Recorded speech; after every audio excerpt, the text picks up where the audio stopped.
My name is Hillary Ritt, and I'm the Workforce and Adult Services Consultant at KDLA. I want to welcome you to the Civil Air Patrol and Public Libraries, The Sky's the Limit.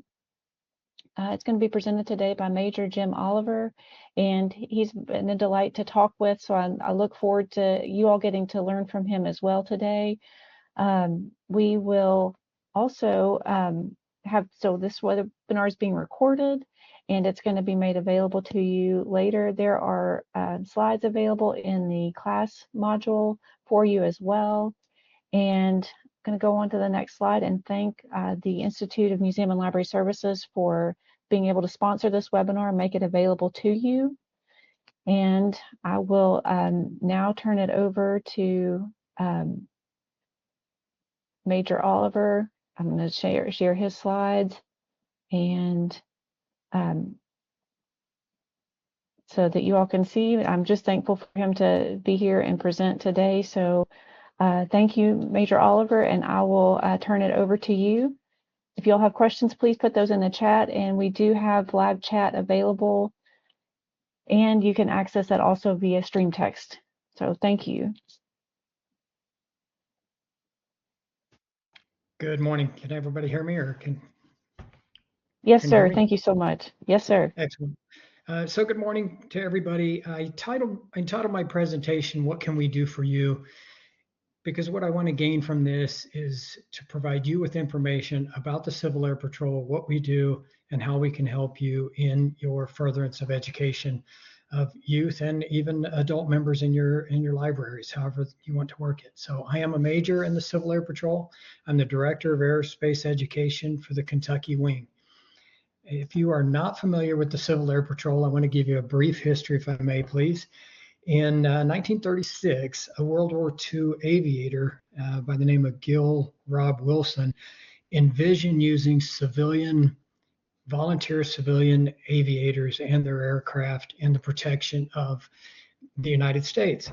And as World War II geared up, he saw this come to fruition. Most people don't know that during World War II, Germany actually attacked the U.S. Eastern coast. And there were several ships, several frigates, and several submarines, enemy submarines that were sunk by Gil Rob Wilson's actions. By 1941, the Civil Air Defense Services had been formed, and Congress made that the Civil Air Patrol in December of 41. And by the middle of 1942, Germany had already started to come to the coast.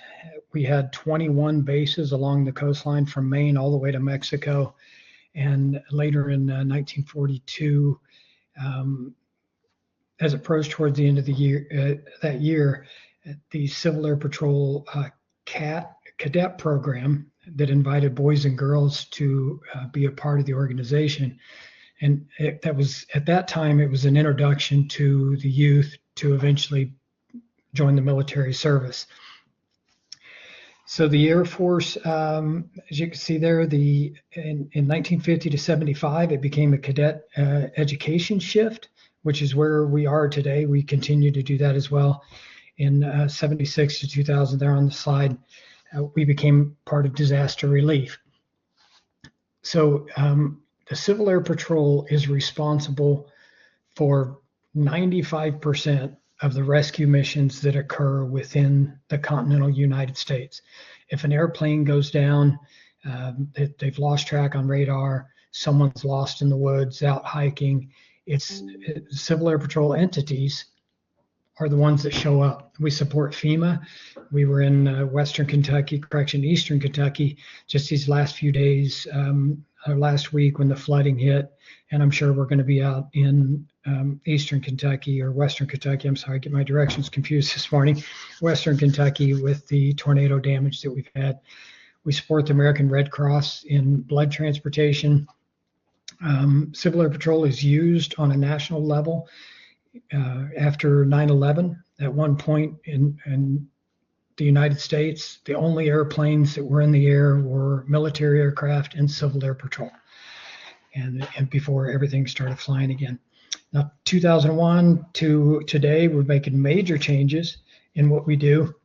Right now, we have over 28,000 cadets, over 38,000 adult members worldwide, and we have 1,500 squadrons. The Civil Air Patrol has the largest single-engine fleet of aircraft in the entire world. So we are a nonprofit organization. We fall under the Department of the Air Force. We are a military style. We originally started out as kind of a platform for the youth to recruit into the military, but we no longer do that. That better supports the nonprofit aspect, but it also gives us an opportunity to provide leadership and followership characteristics in the youth and not make it seem like you're forced to join the military along the way.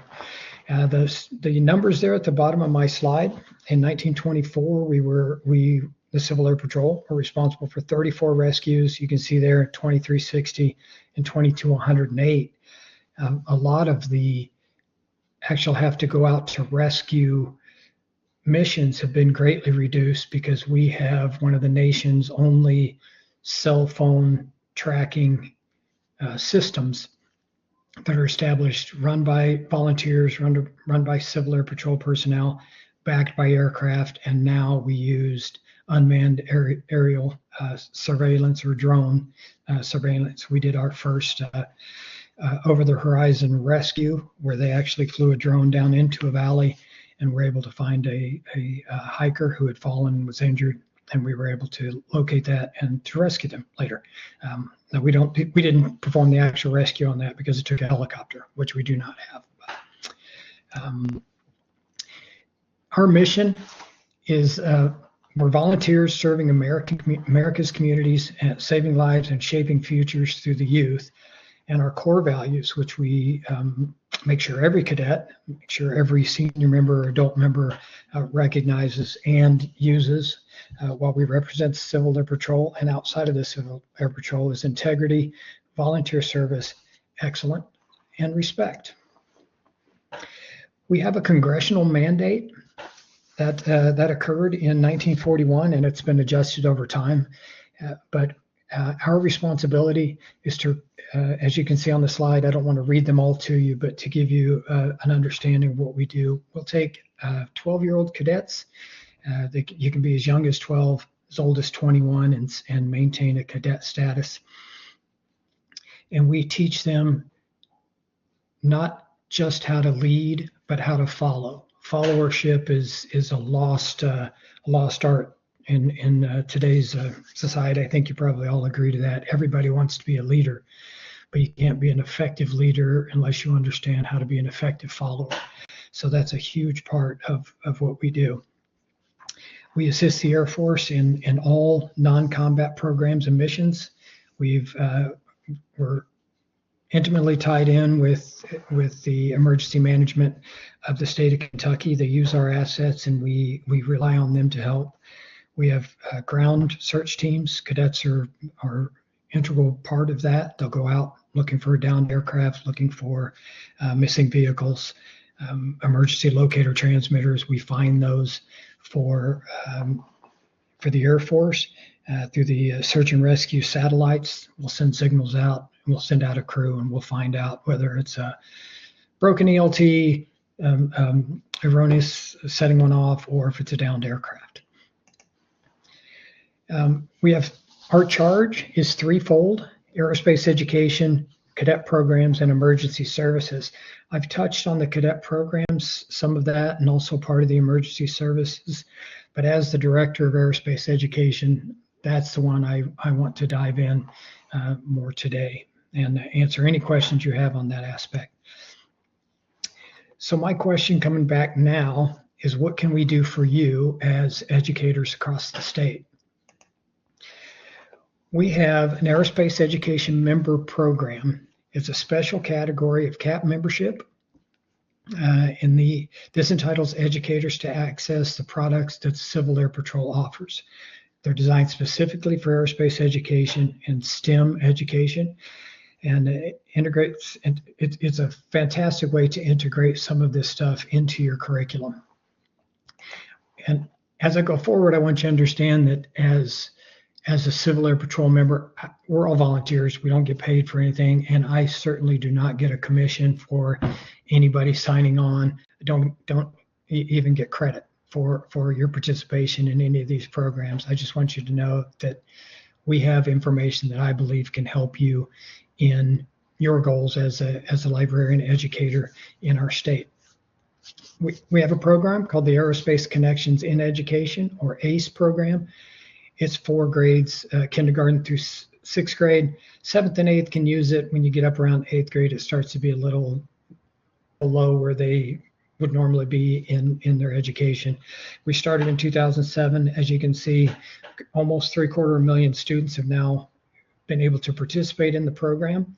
And last year alone, you can see those numbers, almost 600 teachers, 560 schools, 45 states, and you have over 100,000 students have been able to participate in that program in classrooms or in libraries across the world. There is an option if you're in a school to be adopted by a local squadron, and part of the education there within your libraries, you can have a local squadron come in with cadets to present an aerospace education event. And this does not have to be during the school day. If you have an event that you want to run on weekends, on a Saturday, if you have some program that you want to run during the summer, we meet all year round. So cadets are available for those, as are adult members like myself. The next few slides are just some of the STEM kits that we offer, so you can see what is available to you. I can talk about them if you'd like. It's a bridge building kit. There's the one all the way to the right there is a ground school. You can go through an entire pilot ground school in your classroom, if that's an interest for you there. We've got flight simulators. We have drones.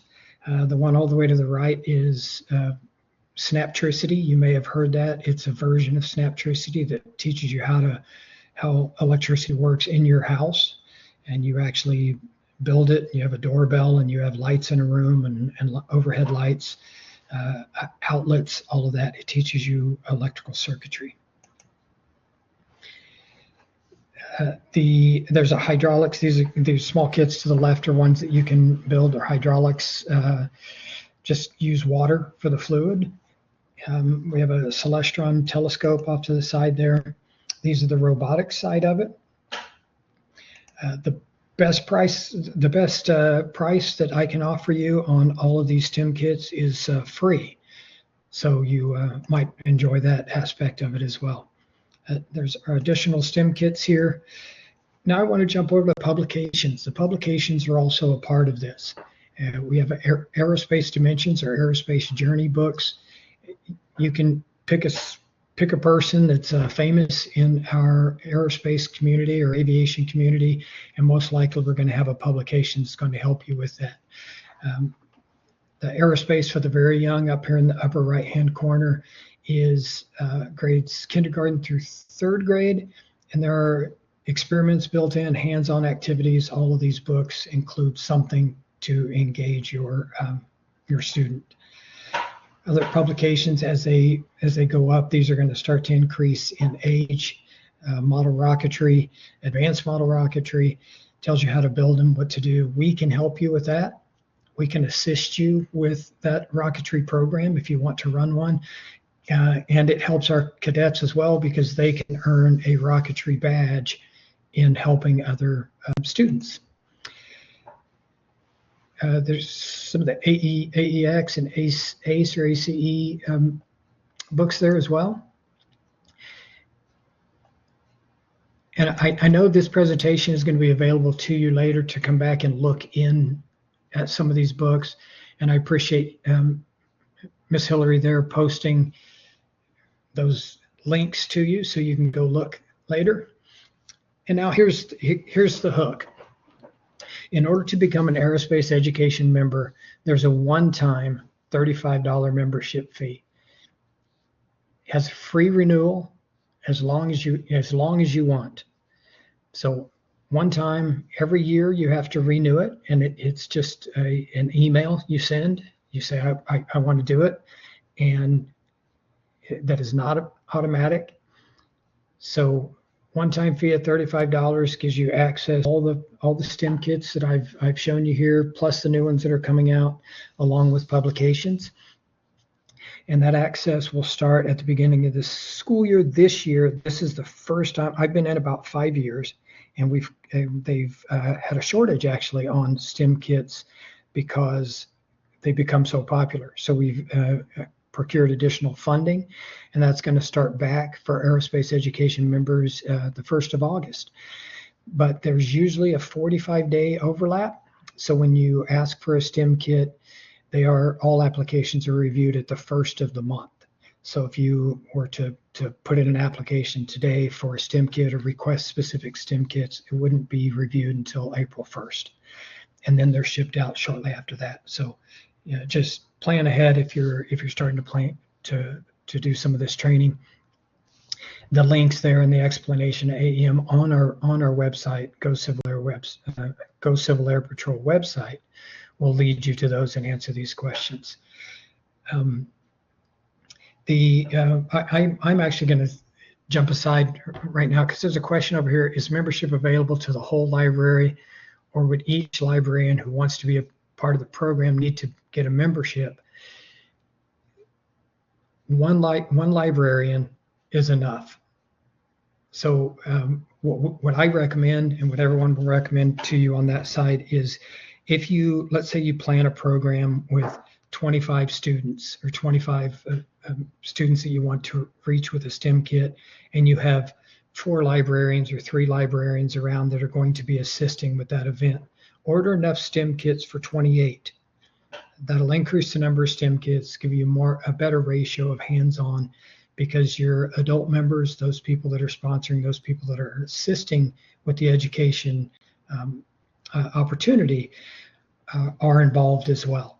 So one librarian would work perfectly. That would be the person that is going to be doing the ordering. One requirement on the back side of you receiving a kit is once you have presented the kit, once you let people get hands-on, then we request feedback. Give feedback. Hey, we really like this. We didn't like this. If you didn't have this widget in here, it would have been easier. Or we need an additional widget for the next kit. Because this helps us on a national level to adjust our kits to suit the end user. And just remember, at the end of the year, you'll get an email that says, hey, do you want to renew your AEM? And just go into the website and do that, and you're open for all the kits again. Great question. Thank you so much. I appreciate that. So this is the steps in order to become an AEM. It's gocivilairpatrol.com, and you'll see across the top bar is programs. It'll drop down to aerospace education. It'll drop down to AEM. But the link that Ms. Hiller has provided off to the right there will lead you directly to that AEM page. And as fast as that was, didn't really expect to go that fast, but when I'm nervous, I do that. Do all kids, or do they attend meetings in person or online? The STEM, are you talking about the cadets specifically on the Civil Air Patrol side? The question is, do you attend meetings in person or online? There are some times that we have to go online. COVID, of course, we spent a year doing online meetings. In event of weather that it's not safe to travel or it's not safe to get out, because of that, we'll have online meetings, but all the others are in person. We wear Air Force style uniforms. We wear military uniforms, has their name, but they're very distinctive. You would know the difference between ours because our name tags are bright blue and it says Civil Air Patrol on them. And we meet in person. We have 16 squadrons throughout the state. And again, this isn't necessarily a recruiting thing, but if you have any of your students that are interested in being part of the Civil Air Patrol, then I can reach out to me and I'll get you connected with a local squadron, or I'll try to talk you into starting a squadron yourself. The follow-on question here in the comments is, is there a cost for the cadets? There is no cost for cadets to attend a STEM meeting. If you had one in your library, if you're talking about people or youth or senior members joining the Civil Air Patrol, there is a cost, and that cost is minimal. For me as an adult member, I pay $75 a year to volunteer all of my time to the program. And for cadets, I believe that's $35 a year. There are uniforms involved, but most squadrons have uniforms that have been worn by previous cadets that can be recycled. There are expenses like encampment, but we have a lot of financial aid that's available for everybody. It's some national academies that we have are merit-based, but most of our scholarships are needs-based. I've been in, like I say, approaching 6 years, and hasn't been a single cadet that wasn't able to get a uniform or wasn't able to attend a course because of funding. We take care of all of that. And Major Oliver, yes. Go ahead. No, go ahead. We have a question in the chat, and it's something I was going to ask as well about the kits, how they get delivered to the library, and then, in my understanding, the library keeps the kits once they've got them. But Sarah's asked a clarifying question about that. That's it. Once you get the kits are absolutely yours. So if in the case in the Ms. Tricia's question there, if one person in the library ordered kits enough for an event they were having, let's say you ordered enough for 30 people, you have your group, they come in. If you want to send those kits out the door with specific students, then you can. Let's say you have 6 people and you got 6 kits, and they build something and they want to take home. That's 100% up to you. Those kits belong to you. There is no return of any of this stuff back to Civil Air Patrol. The only thing that we ask in return is that critique sheet. So go ahead. No, you go ahead, sir.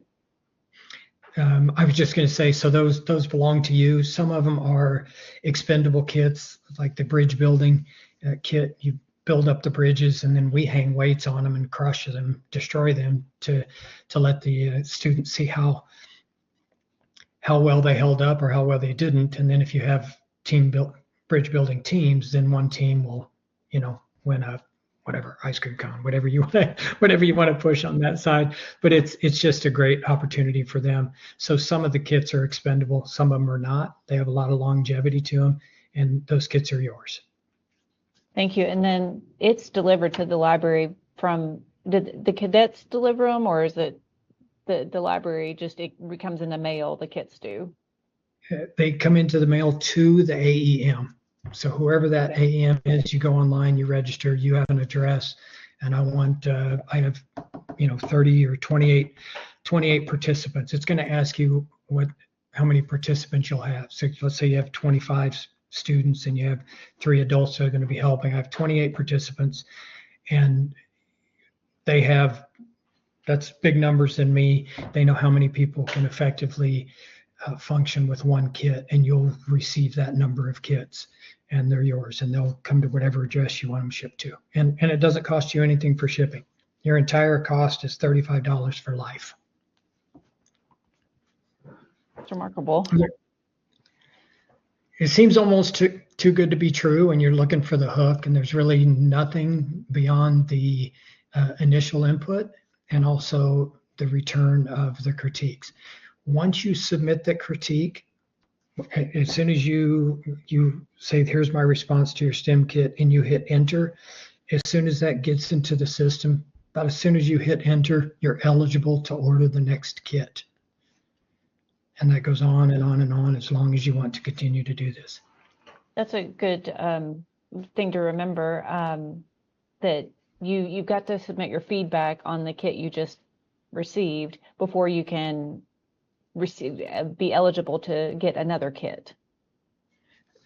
That's correct. We want that feedback. We want to close the loop on the previous kit, and that you're closing the loop on your end opens the door for the next kit, the next availability for anything else.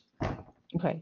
Now the publications, you order publications, there's no return on those. There's no return on the publications, or there's no critique. We do ask for that, but you could order another publication without giving a critique on the previous one. But we do ask for feedback. If you have any kind of improvement, you can put to anything that we put out there.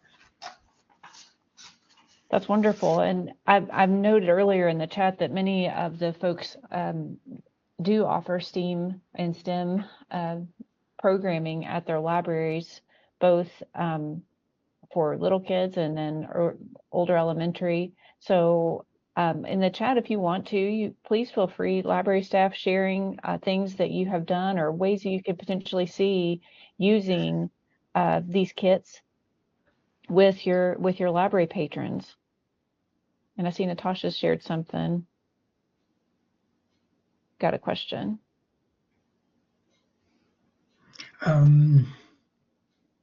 Oh no, just the initial program. That's a good question. When you get a kit and you present it and you work the kit with your students, once you provide a feedback on that particular kit, you can order another one. So especially with the robotic stuff, because you can use the robotic stuff over and over and over again, as long as it's, as long as it's not been destroyed by one of the students. But you can, and those are yours forever. But you reply to the robotic critique. You can order your own kit. You keep that one. The next one's going to come. So you don't have to provide additional feedback on the kit in order to on a kit twice. But you always can. You always have the opportunity to email directly to that program and say, hey, I worked this kit before, but we just found something else that you may want to look at for future kits. But that certainly isn't the stopping point for ordering your next one.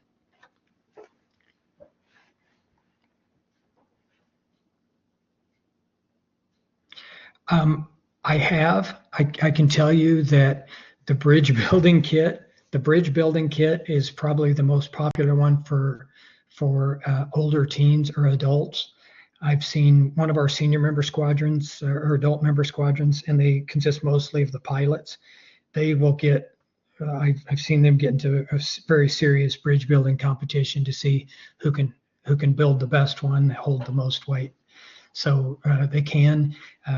We have one of our adult members out in the Paducah area worked with special needs, older special needs children and adults, and many of them are wheelchair bound, and they love working with their kits and hands as much as they can. So she puts these kits into her event as well. So they can. They're more geared for the youth, but there are some of the kits that are interesting. There are a lot of adults that don't understand hydraulics and how hydraulics work.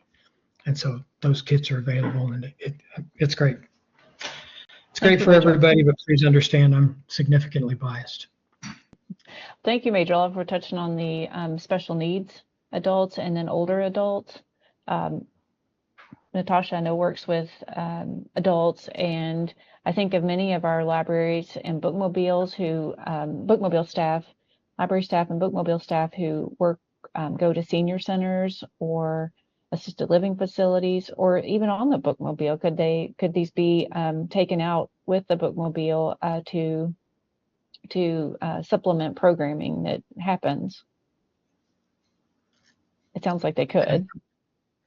I attended I think it was book reading day at the large library up in Frankfurt last year, and just had a little booth and tried to hand out some information about aerospace education membership. So it ties into a lot of different programs very easily. And again, I want to reiterate that if you were to join tomorrow, the publications are available now, but order the kits that you would want starting August 1st. You won't see a kit until after August 1st. And again, this is the first time this has been this way. It's just had such a huge demand on the kits, but don't let it stop you from signing up. That's wonderful. Any other questions or ideas of ways that you can, library staff, ideas of ways that you might be able to use the kits? And actually, would it be all right, Major Oliver, if I go back to some of the pictures? Oh, absolutely. of the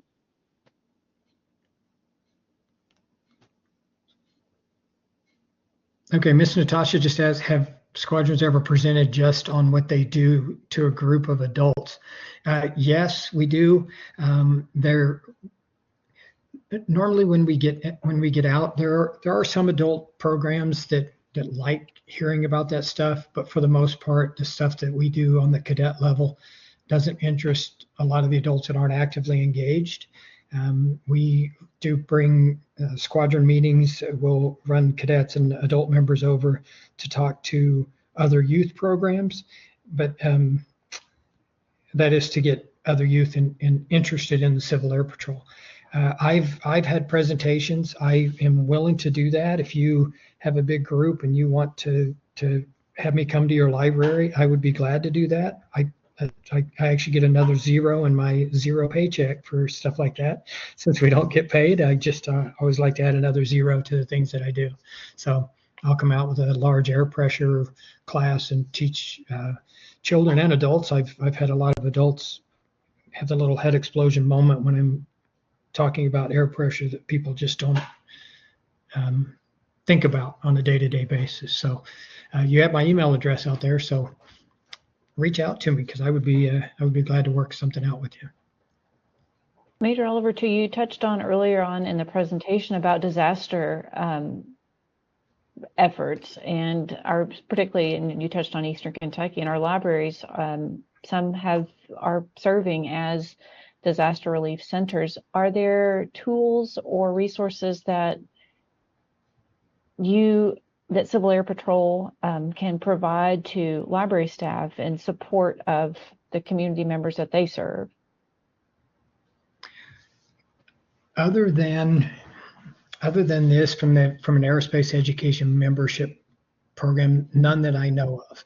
Okay. I know that we had 4 teams on the ground. In addition to 2 aircraft, we flew pretty close to 100 hours between North Carolina and the Eastern Kentucky floods just even last week in surveillance for the FEMA. And we also do geospatial analysis for FEMA, but we had 3 or 4 teams on the ground helping with some of the recovery efforts there, and those include cadets. Okay, that's my mind was thinking about the cadets, so I think that's something if young people would have an interest in. It's not just there's many paths that potentially they could go in for their career. As I'm thinking about with the cadets, you mentioned the geospatial work. That's very you have to have a lot of different skill sets for that, but then the ability to do search and rescue, the physical on the ground kind of skills, but also probably skills to be calm in a situation. And does the cadet training cover some of that? It absolutely does. We do that training. We have emergency services training. We teach first aid, rescue techniques, radio, communications operations and proper procedures, map reading, using a compass, navigating from the stars. All of that is part of the training that you get at a local level. And we also have national cadet schools across the country that are a part of the program as well. We have Hawk Mountain, which is a facility in Pennsylvania where we teach.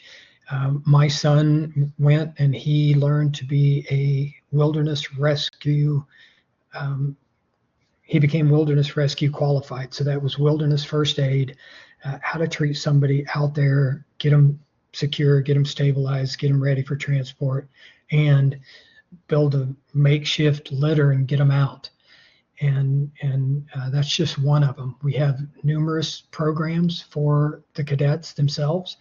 If you have, I just presented at our conference just this past weekend, the program that we have called Cadet Wings. So if you've got a young person who's interested in learning how to fly, they want to become a pilot, we have funds available for that.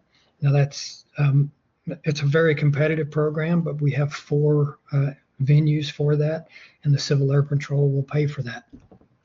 We have opportunities if you're interested in, for example, aircraft manufacturing.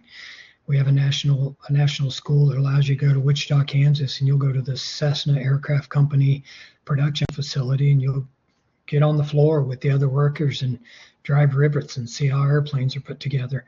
We have probably 40 national academies. If you are interested in cyber technology, cybersecurity, we have a Cyber Patriots competition every year, but we also have national academies for cyber. We have gliders. We have, there's just so many opportunities for a young person and adult that want to be a part of the program.